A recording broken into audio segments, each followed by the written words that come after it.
YCP మాజీ MP Butta రేణుకకు LIC big shock ఇచ్చింది. ఆమె ఆస్తులను వేలం వేసేందుకు సిద్ధమైంది. ఆస్తులను తనఖా పెట్టి బుట్టా రేణుక ఆమె భర్త నీలకంఠ ఎల్ఐసి నుంచి 340 కోట్ల అప్పు తీసుకున్నారు.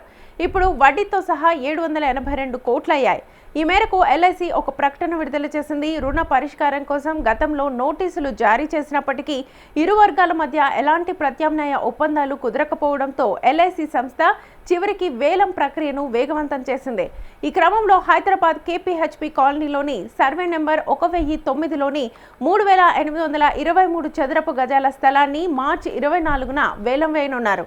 ప్రస్తుతం ఆ ప్రదేశంలో మెరిడియన్ స్కూల్ నడుస్తోంది. ఈ ఆస్తి కనీస ధరను 65 కోట్లుగా నిర్ణయించారు. బుట్టా రేణుక 2014లో కర్నూలు నుంచి వైఎస్ఆర్ కాంగ్రెస్ పార్టీ తరఫున ఎంపీగా గెలిచారు. తర్వాత రాష్ట్ర చేనేత అభివృద్ధి సంస్థ చైర్మన్గా పనిచేశారు.